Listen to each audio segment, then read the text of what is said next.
want you to introduce Galena Rhoades. She's a research associate professor in the psychology department at the University of Denver and a lead researcher at UD's Center for Marital and Family Studies.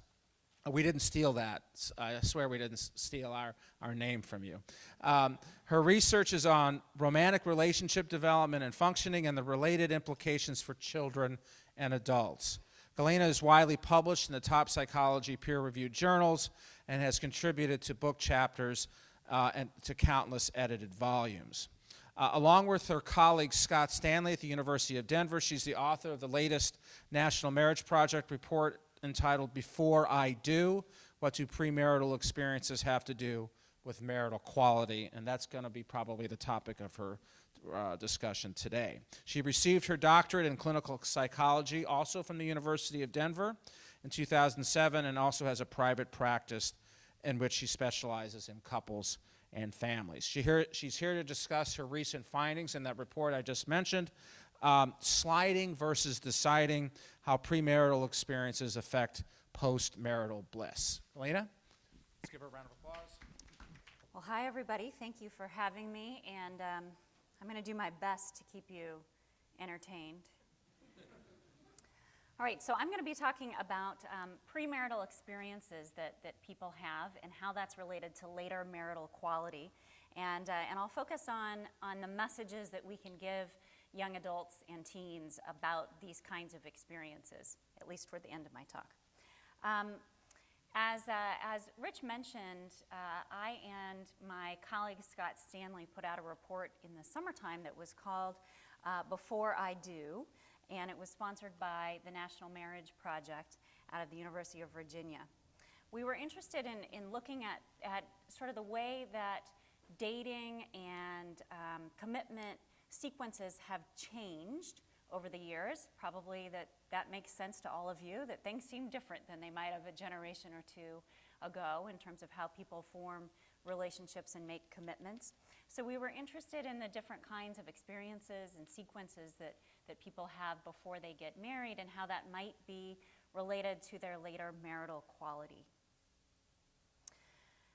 As the title of my talk sort of indicates, one of the theories and perspectives that Scott Stanley and I have been working on a lot is this idea of sliding versus deciding. And I think it's somewhat related to things that Naomi was just speaking about in terms of the number of choices that young people have today. And that might be one of the biggest differences about dating today than it was a generation or two ago, that people have many more choices, not just in the partners that they might choose, but also in the paths that might lead them to marriage or not lead them to marriage today.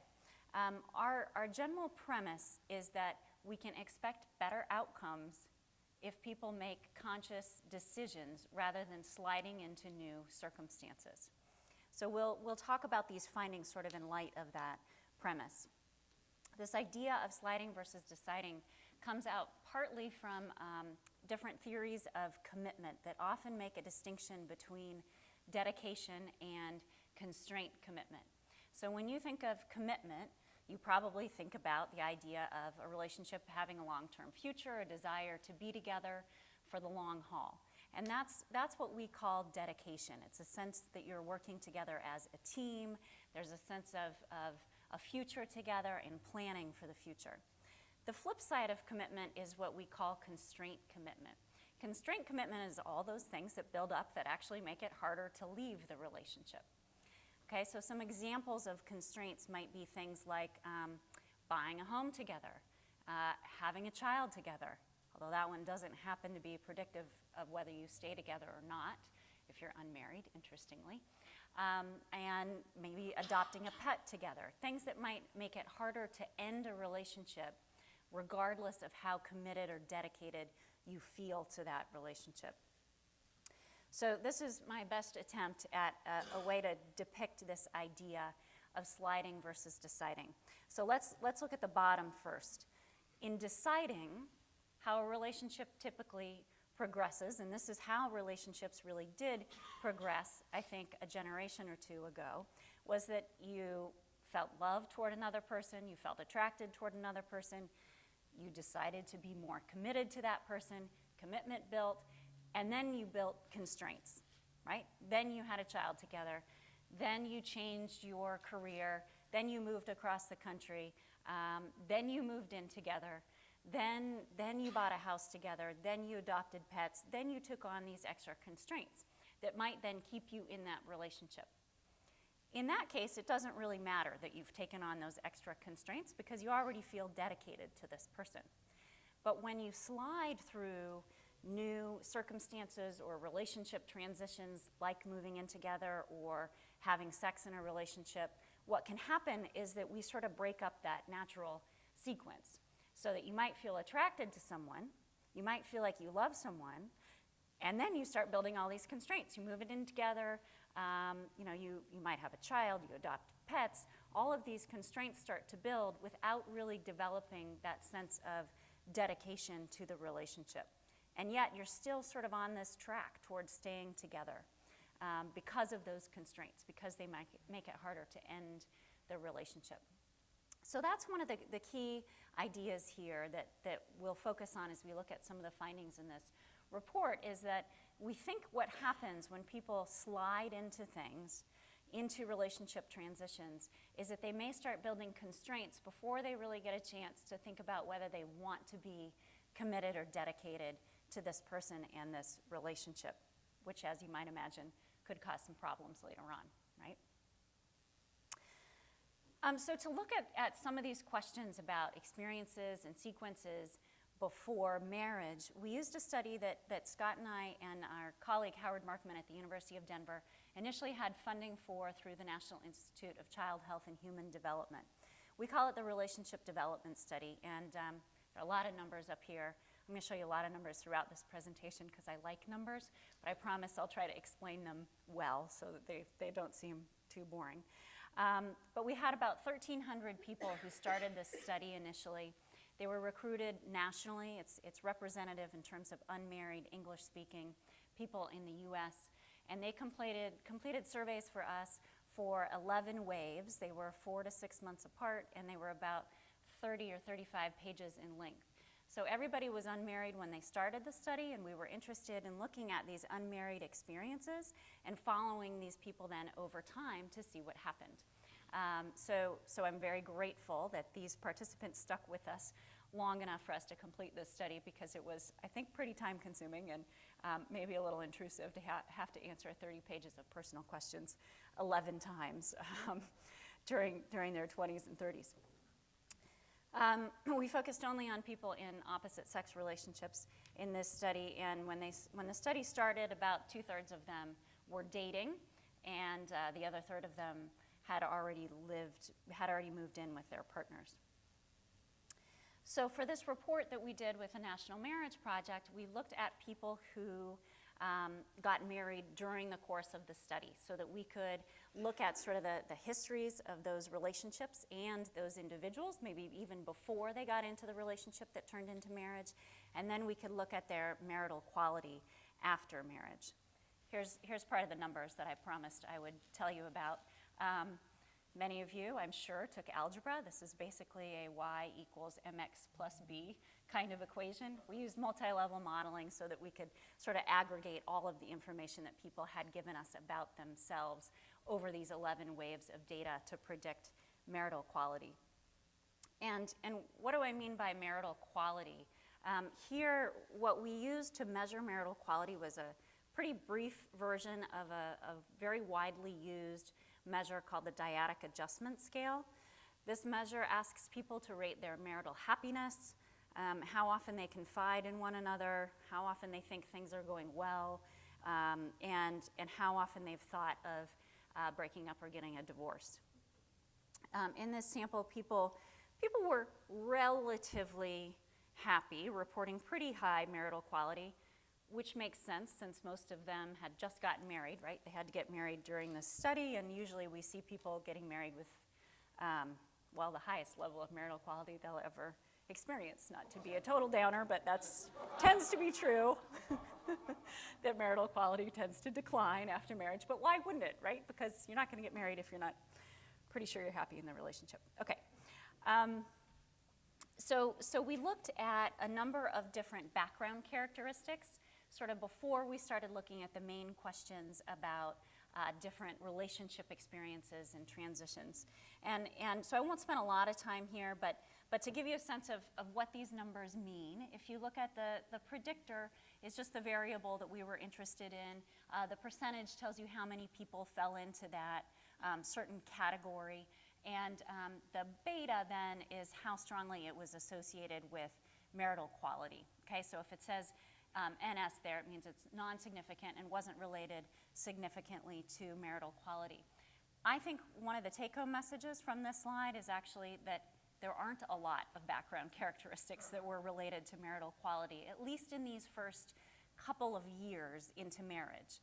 And what we see are things that are significantly related here that have been well replicated. We know that people who have higher levels of education tend to report higher marital quality, and they're also less likely to get a divorce, as we've talked about already today. Also that people who were living with both their biological parents when they were age 14 also reported higher marital quality later on.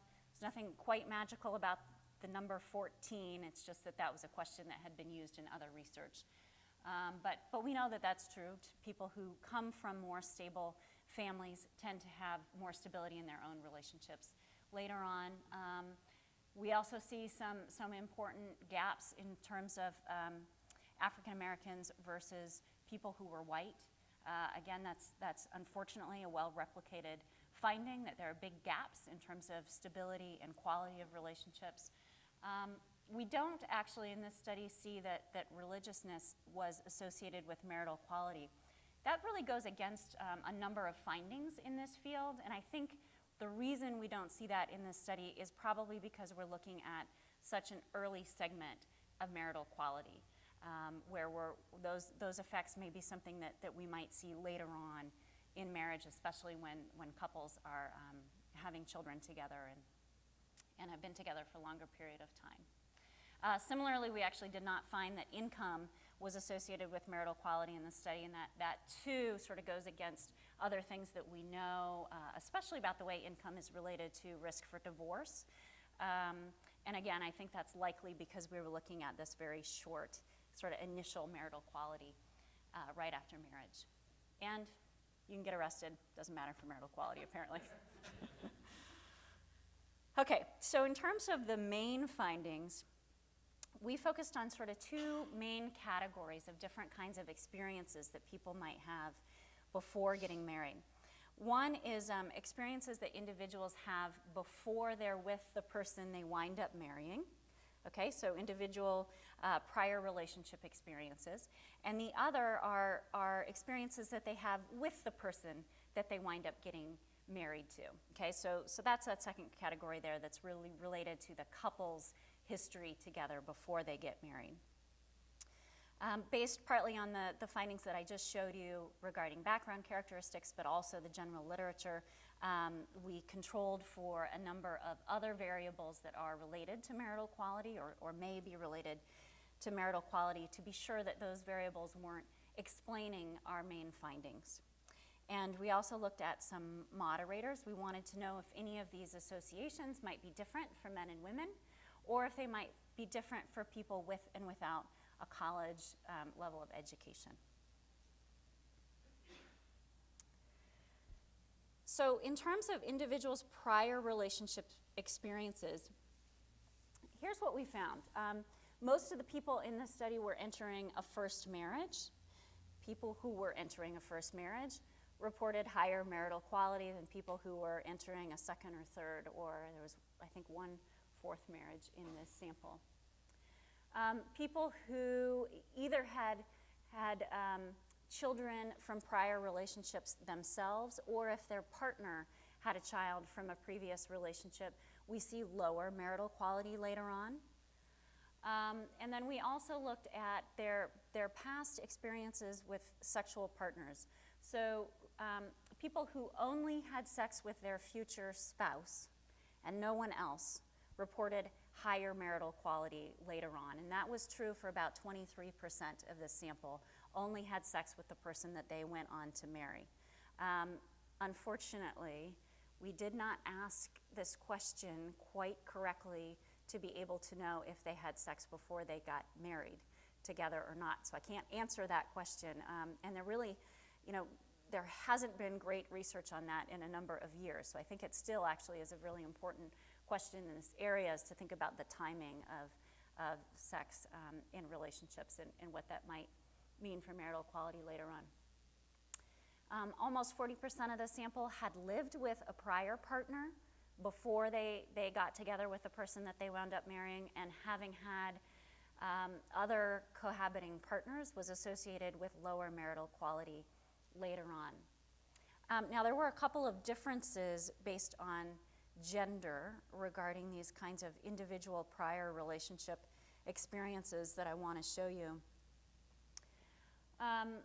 And also for whether people had children from prior relationships or not when they started their marriages. We saw a gender difference there as well.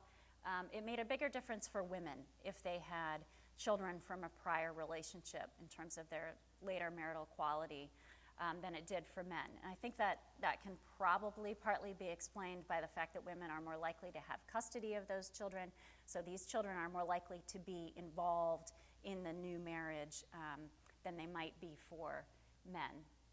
It may also be that women's own marital quality may be more affected by their own children than partners' children. The other place we saw a gender difference in terms of prior individual relationship experiences was that we looked at the number, not only whether you had sex with anybody else besides your future spouse, but also the number of prior partners you had before you got together with the person you wound up marrying. Let me just explain what this graph is showing. So this is only for women because we didn't see this effect for men, actually. The number, while it was true for men that having sex only with their future spouse was related to higher marital quality, among those who had had multiple partners, the number actually didn't make as much of a difference as it did for women, which, well, I'll say this in a minute again, I'm sure, troubles me some. And I don't love the messages that these might be sending to men versus women about number of sexual partners and what they might mean for you. It seems like there's still a double standard here around the number of sexual partners and what that means for relationships.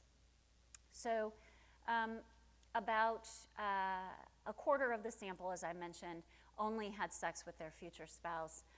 Another quarter or so of the sample had sex with 2 to 4 partners before marriage. Around a third had sex with 5 to 10 partners before marriage. And you can see that it's the group of women who had sex with more than 10 partners before marriage who really reported the lowest marital quality later on, okay? And the average in the sample, the average was similar for men and women, actually. Before getting married, the average was about 8 sexual partners before marriage. However, the median, remember back to your math classes, the median is different from the average. The median actually tells you sort of who's 50% of people are above the median and 50% of people are below the median. The median was 5 in the sample. So the mean is slightly skewed by people who reported many, many sexual partners in the sample before marriage. So what we're seeing here is, at least for women, the number of partners that they've had is associated with lower marital quality later on. So I think one of the most interesting things about these findings, which in many ways were new to this field, is that we're finding that experience in relationship really matters, right? But in somewhat of a counterintuitive way. If you are hiring an architect, you want to hire someone who has a lot of experience, right? If you're going to see a doctor, you probably want a doctor who's had a lot of experience in dealing with what you're facing. But in terms of relationships, we're sort of seeing the opposite of that being true, that people with more experience look like they may wind up having more trouble later on in their marriages.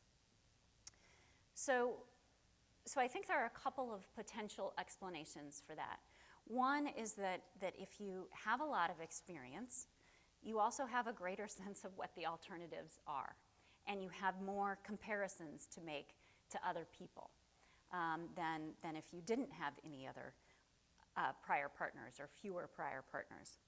It also is the case that the more experience you have in relationships, the more experience you have breaking up, which might make it seem easier to break up later on in a marriage, or may make you think about breaking up more and sort of questioning the quality of the relationship more because you've had those experiences.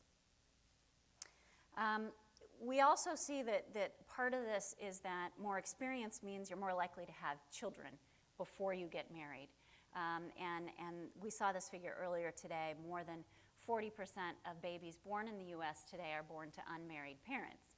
That doesn't mean, we used to say they're born to single mothers. They're not single mothers for the most part. They're partnered often with the baby's father or with someone else when the baby is born, but we also know that those families tend to be quite fragile, and we're seeing some of that, I think, carried over into these findings about marriage as well, that even among those couples who have kids from prior relationships, that tends to be difficult on a marriage.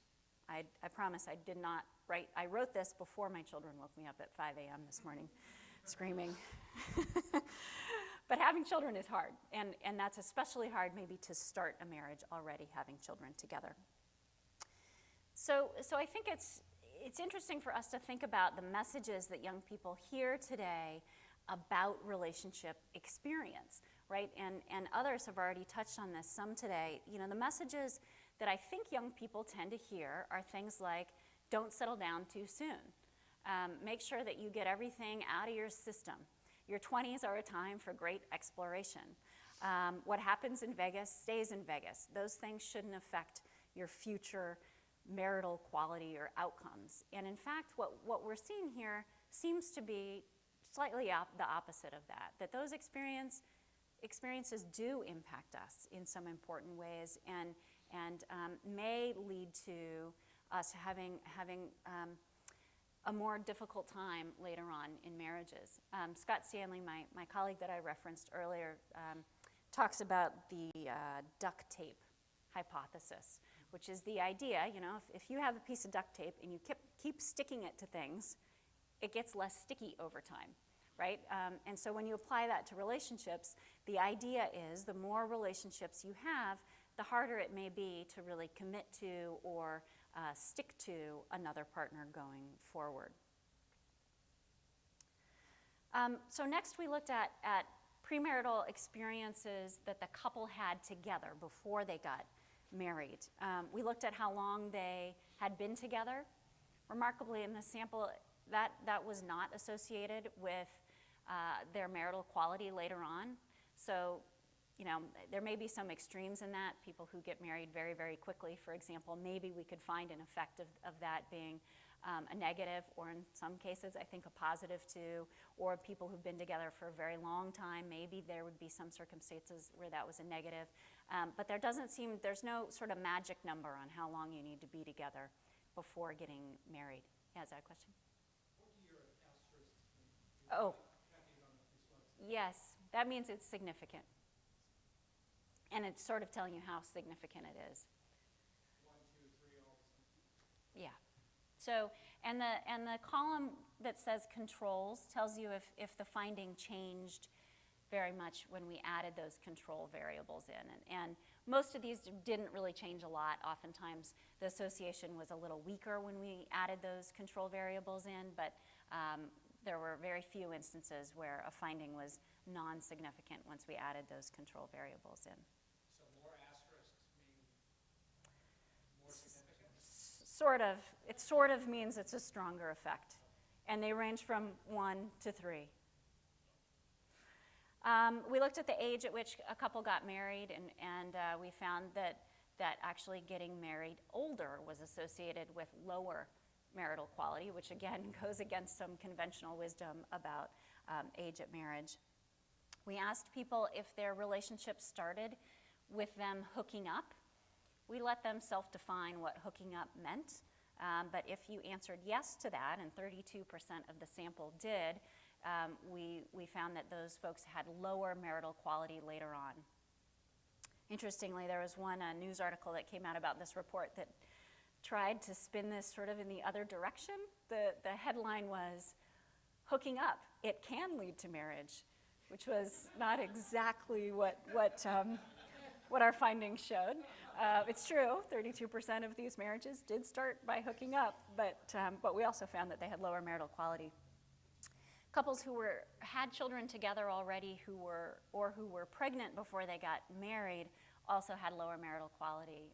Again, maybe reflecting the fact that having kids is hard, but also maybe a reflection of this idea of sliding into things. Hooking up, having sex before getting into a relationship, before feeling committed in a relationship, and having children or becoming pregnant before getting married may also reflect sort of the sliding mentality to some degree. However, there was an important difference in terms of whether a couple had children or were pregnant or not before they got married, and how that was related to marital quality based on education level. So for people who had a college degree, you were much less likely to be in sort of the top marital quality group if you had a child together before you got married. Okay, so that's the second half, the right side of this slide. For people who did not have a college degree, we hardly saw any difference at all in terms of their marital quality based on whether they had a child or not before they got married. And I think that's important for us to think about in future work and public policy as well. And this, I think partly what this reflects is the norms.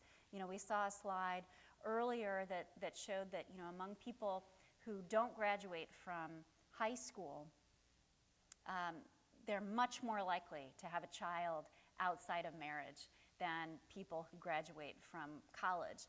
And so it's really quite outside the norm for people who do graduate from college for them to have a baby or become pregnant or to let anyone know, perhaps, about that before getting married. And it is much more normative for that to happen for people with lower education levels. So that might be partly what we're seeing here in terms of how that might then reflect your later marital quality.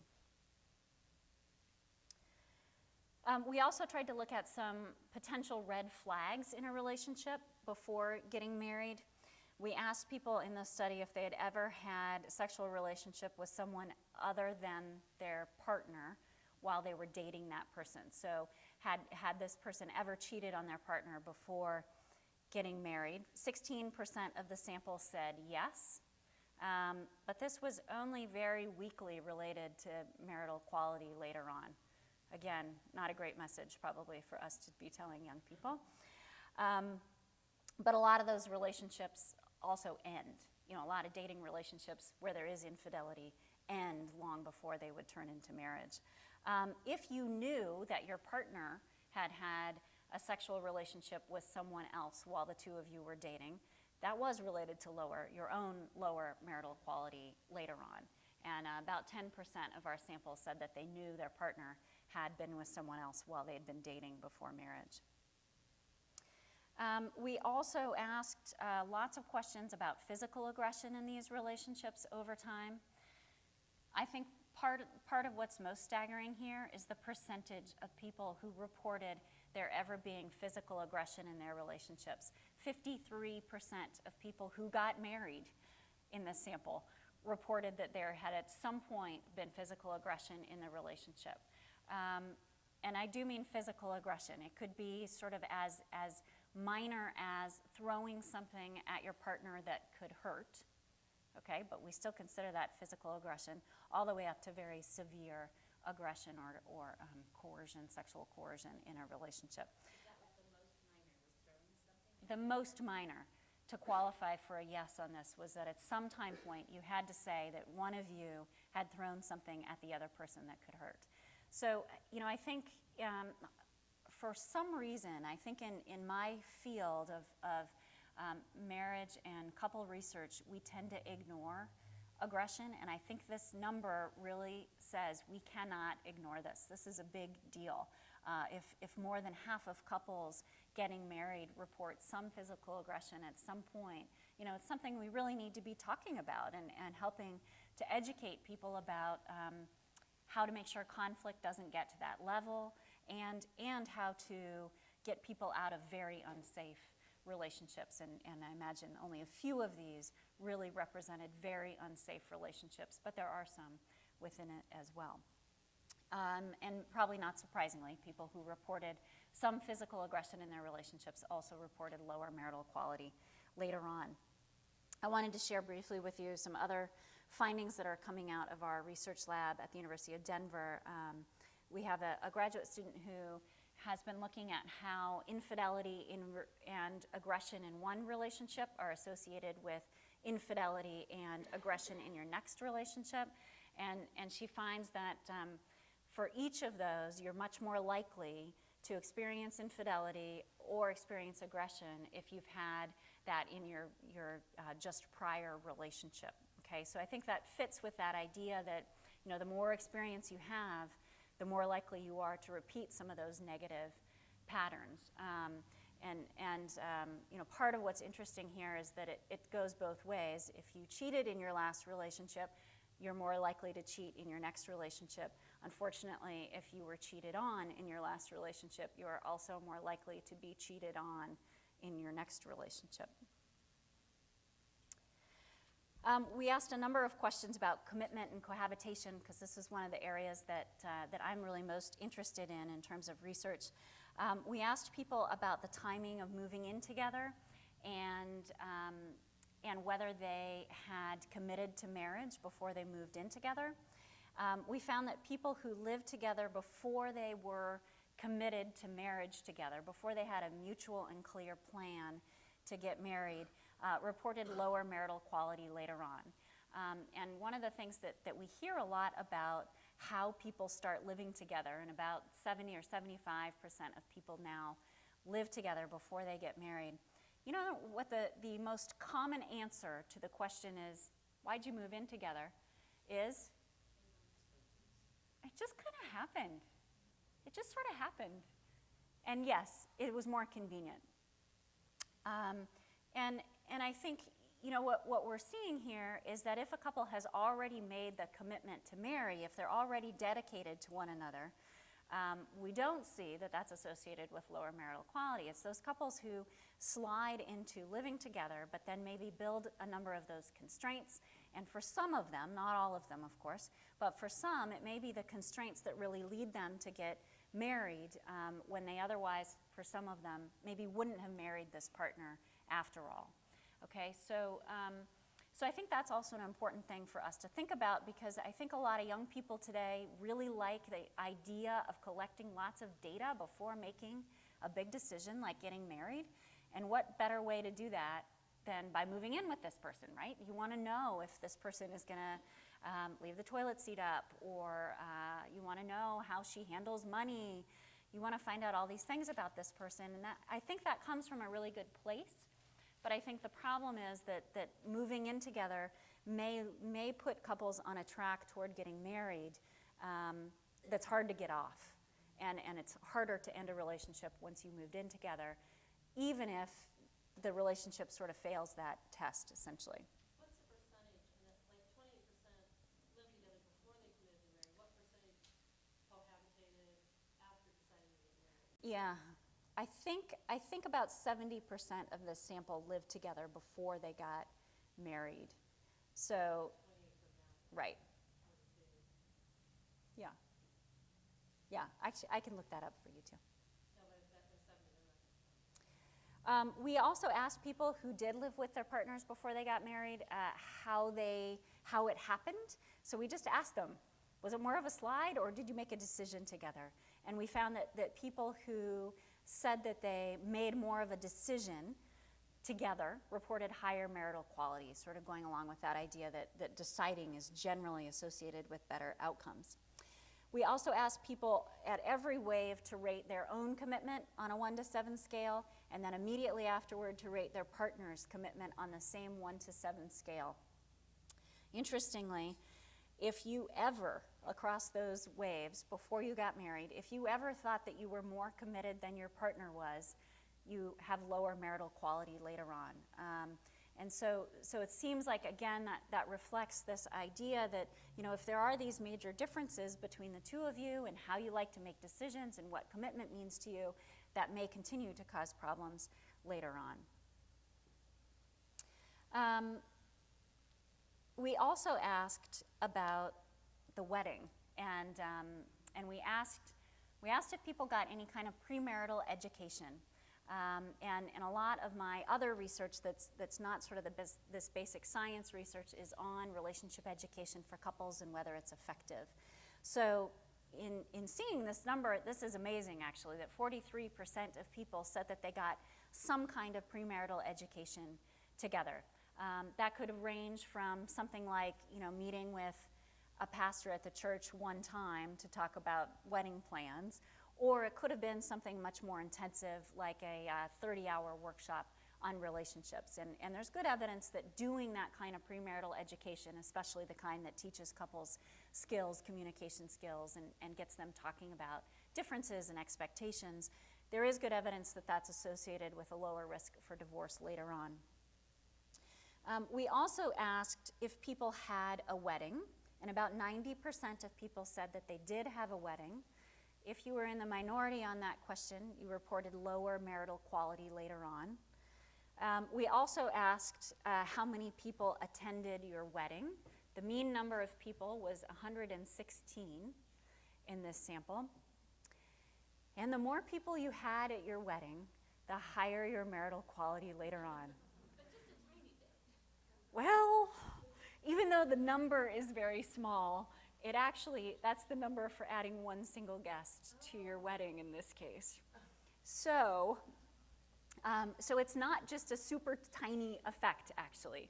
And Scott and I were both a little uncomfortable, to tell you the truth, with this finding, because we thought, oh great, the wedding industry is going to love this, right? So if you had 100 more guests, it would be almost as significant as premarital education. Yeah, there you go. So either invite 100 more people or go get some premarital education. Great conclusion. Luckily, there's actually been some research that's come out more recently this fall that has been able to look at this question more carefully. And they find that it's true that the more people who attend your wedding, the higher your marital quality or your lower risk for divorce, but it's really not related to how much money you spend on the wedding. Okay, so that made me feel better about this finding, that it's not just about how much the wedding costs. And there are some really good theoretical reasons to think that the number of people who attend might actually be important. So one reason is that the more public your commitment is, the more likely you are to follow through on that, right? So if you stand up and you tell 100 people or 200 people that you are promising to spend the rest of your life with this person in sickness and in health, it's going to be a little harder for you to break that promise, right? Because you've promised so many people. It's been such a public commitment. The other part of it is that it likely reflects a greater social system and social network that supports your marriage. So it may be the case that people who have more wedding attendees just also have greater social networks, right? You have more people to invite. But there may also be a causal relationship there as well, because it means that this entire audience of people has also committed to you to help protect your marriage and support you in this marriage. So it may also be the case that there are more people really supporting you, partly as a byproduct of your wedding experience. So like I said, we were a little nervous about these findings at first, and I think this is a great area to do more research in to really understand what these dynamics mean before we start saying the message, go have a big wedding and make your parents spend lots of money on it. But I think it's a pretty interesting finding for us to think about in terms of the same dynamic of sliding versus deciding and commitment and what it means. So what does this all mean for actually educating people about relationships? I think one thing is clear, which is that there are some events and background characteristics that people have or experience that they cannot change, right? We can't go back and change whether we were living with both our biological parents at age 14. But there may be some ways that we can change the dynamics that those kinds of background characteristics sort of start off. And we also see that there are lots of things that young people have some control over that may be related to later marital quality and outcomes. And so I think that we really need to start thinking about ways that we can impact people and help them make good relationship decisions earlier on.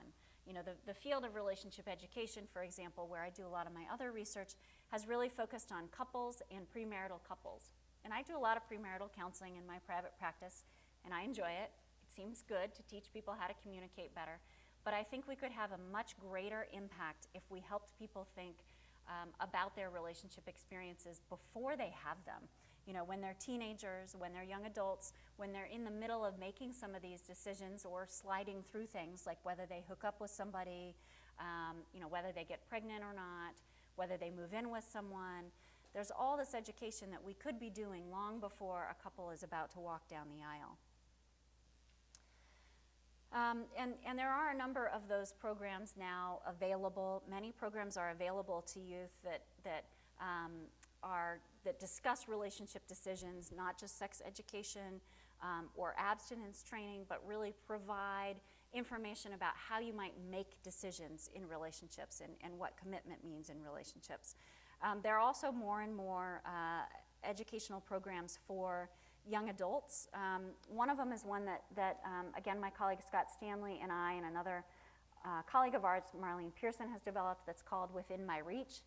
It's a 15-hour program that is offered now throughout in lots of different settings, college campuses, but also in the state of Oklahoma, for example. Everybody who signs up for TANF for welfare has to do this 15-hour course as part of signing up for the first time. But that's a cumbersome class to take, 15 hours.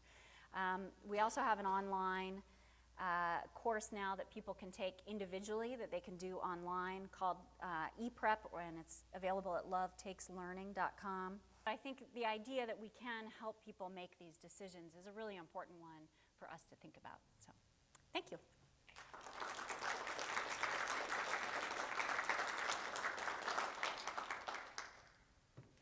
We got about 12, 15 minutes for questions.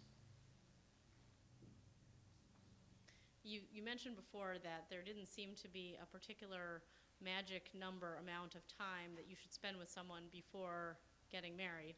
Can you sort of describe what you think is the right amount of time for the dopamine to wear off? Yeah, you know, and that maybe is an area of research where there is sort of a suggested time, because, you know, the research on the love chemicals like dopamine and norepinephrine that people start experiencing early on when they start feeling attracted to someone, that those can take 6 to 12 months actually before they sort of even out again. You know, and you know, the feeling of meeting someone for the first time when you can't wait to see them again and you think about them all day long and you want to text them and you want to know how they're doing, those are those chemicals speaking.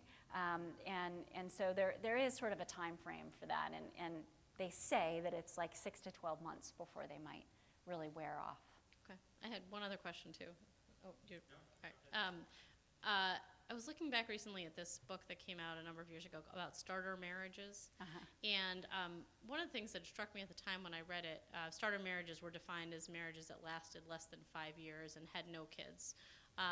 But the people who were interviewed after the fact, after they divorced, said that none of their parents had discouraged them from this match, or even offered any advice beyond whatever makes you happy.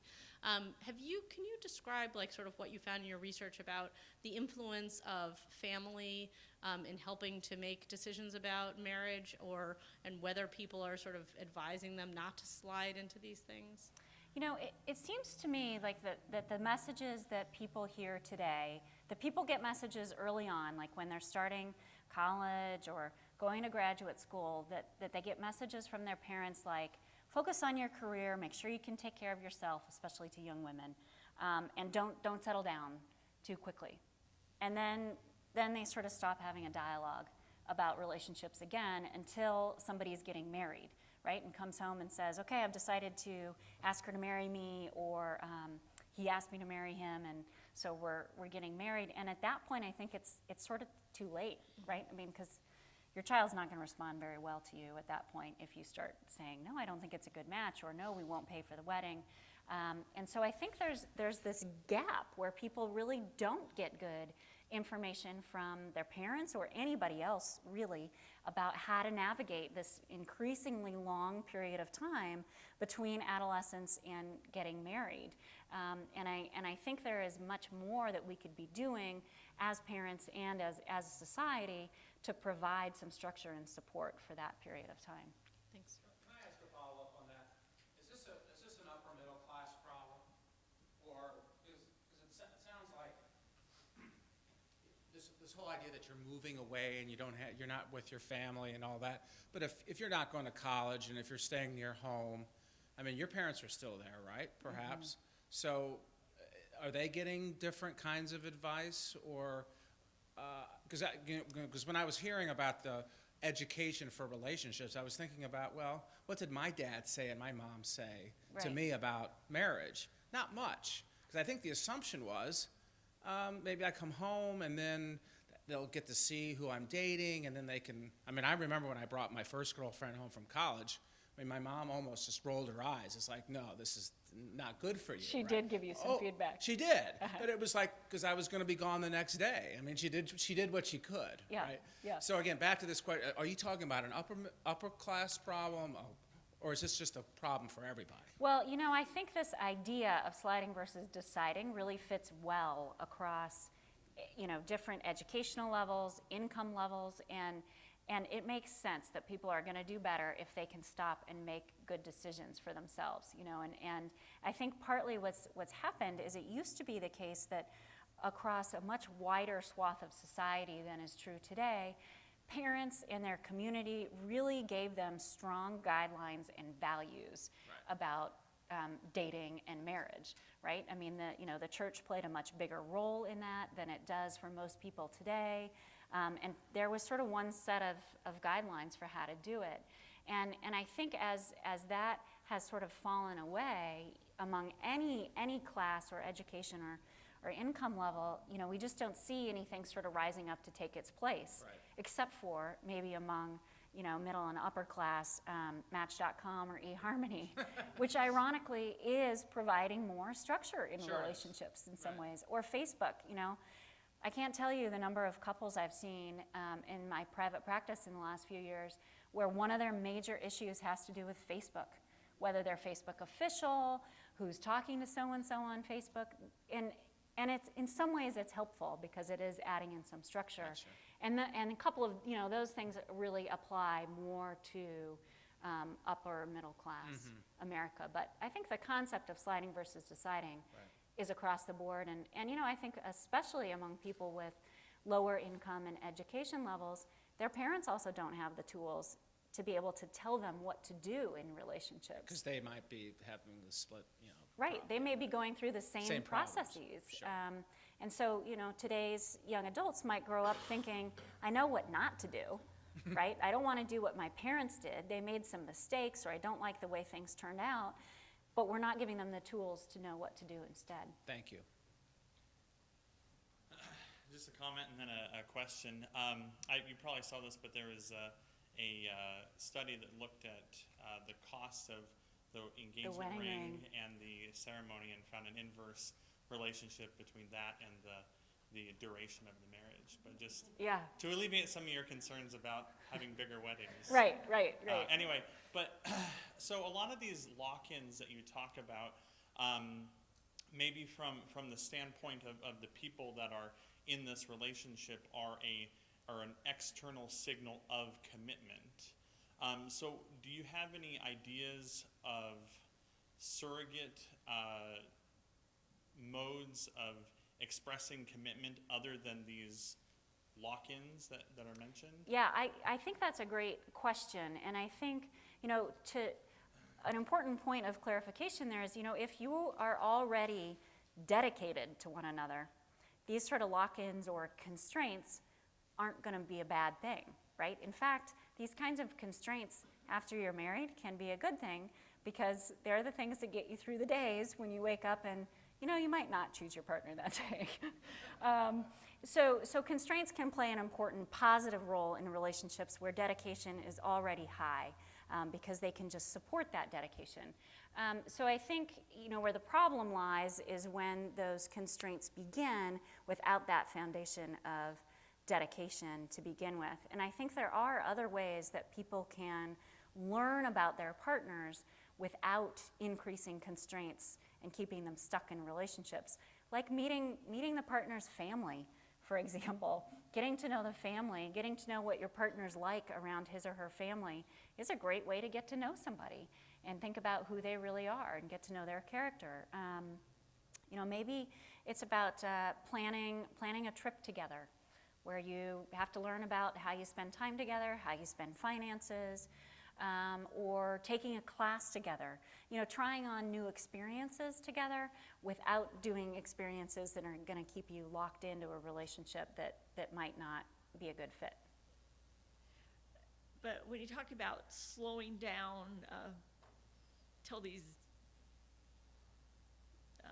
mind-altering drugs wear off, but over time, or historically, I think that those have been used to move the man into marriage, for one thing. Mm-hmm. And I've seen experiences where the couples wait, and they wait too long, and then they date forever. For right. 10 years, they're still dating because they haven't moved forward.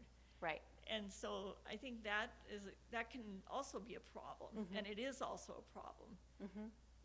And sometimes, sorry to interrupt you, but I think sometimes in those relationships where a couple dates for a very long time, sometimes it reflects some at least concern about underlying problems in the relationship, where they're still trying to figure out if it really could be a good fit.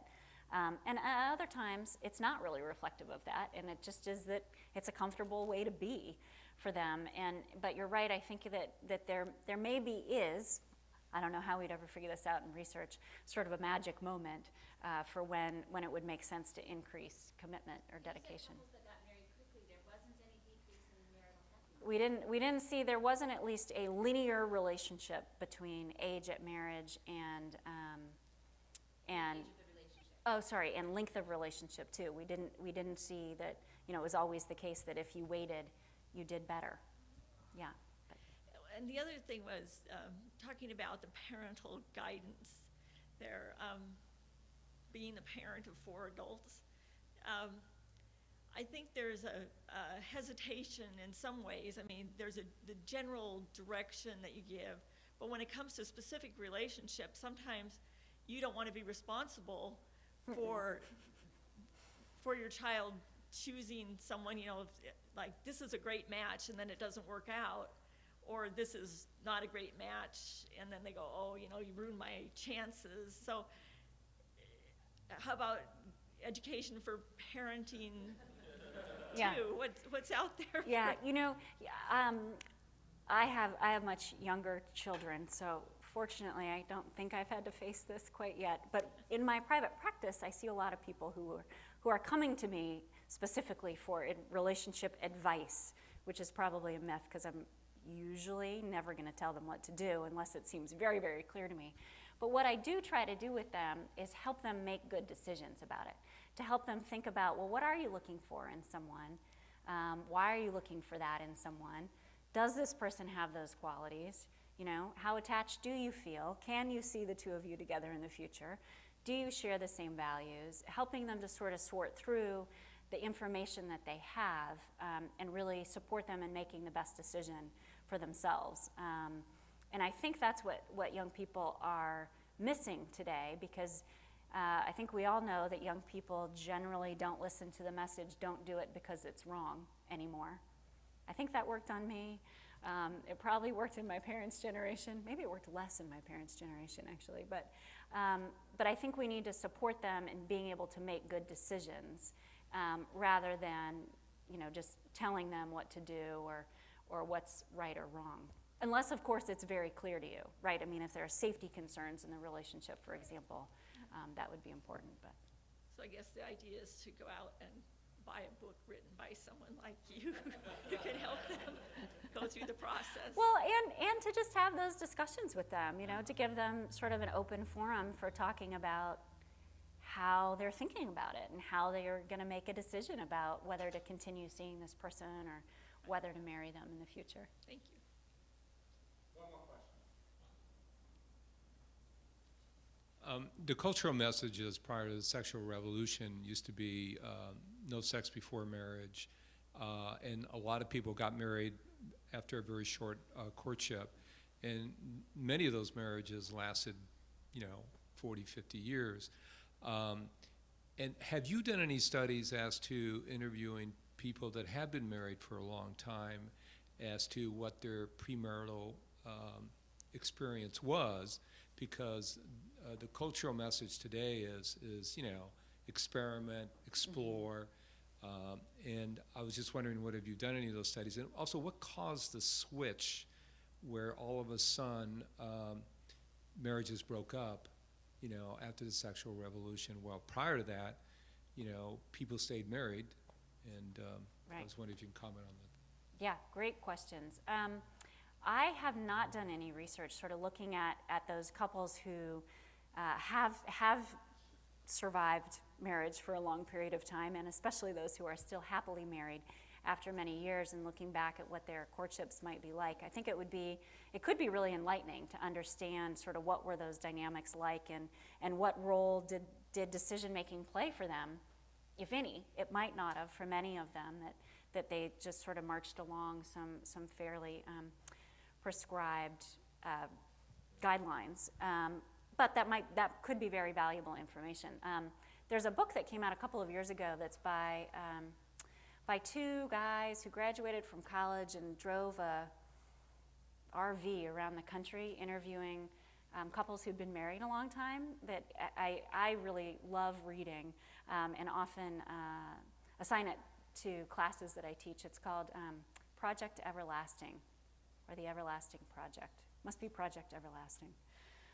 But it gives sort of interviews of couples who've been married a long time, and it's a great read, I think, because it does give some models for people to react to of marriage and early courtship. And to address your other question about sort of why did this all happen around the sexual revolution, I think that's something that probably all of us here, especially those of us who've presented today, have some ideas on. I think it's a really fascinating question to think about the historical changes. In fact, Rich and I were just chatting around lunchtime today about things like the rise of the automobile and how that impacted dating in America. Certainly things like birth control, have meant that sex and children and marriage are much more separate processes from one another than they were 50 years ago. We also have World War II and how that really impacted families and marriages in very significant ways, and how people made choices about marriage. And so I think it is really interesting to think about how those dynamics around family and marriage have changed dramatically in the last 50 years. Really dramatically. I mean, I think those changes have been more dramatic actually than the shifts in technology that we've seen in the last half century in many ways. And so I think we're all just sort of catching up to understand why that happened, and hopefully understanding why that happened can give us some insight into how things will continue to change, so that we can help people really, have long-lasting, happy, healthy relationships and families. But it's a great question. I have an appeal for one more question, and it's below the median age of all the questioners, so I think it's good. All right. Okay, I don't know if this is a dumb question, but so what was I gonna say? Okay, so for like the problems like that were in this presentation, like if you had sex or if you dated a lot of people or whatever the case was, like, is there ways you can consciously, do you think, have you ever researched like consciously like making an effort? Like, I know that since I've dated a lot of people, I tend to now compare too much Is there a way to like consciously, Well, do you think? that's not a dumb question at all. And in fact, what you're doing by thinking about it, I think is the best thing to do, you know, and I think, you know, just being aware of how your prior relationship experiences might impact your relationships today is really key in that, in thinking about, you know, well, what was good and bad about those past relationships, and how has it impacted the way I think about relationships today, and I think, you know, just some good education about relationships is probably useful to all of us at any age, actually, but especially to younger people about how to communicate well in relationships and what does make a healthy relationship. Because I think part of the experience of having many relationships before getting married is that, again, it's sort of what I said earlier about some young people today thinking, well, I know I don't want what my parents did. Well, I know I don't want what I had in that past relationship. But again, they may not have necessarily a model for what they're really looking for and what a healthy, committed relationship might look like. So I think, you know, I really do think that the good news is that we know that these are dynamics that people can change about themselves. So, great question. Thank you very much. Thank you.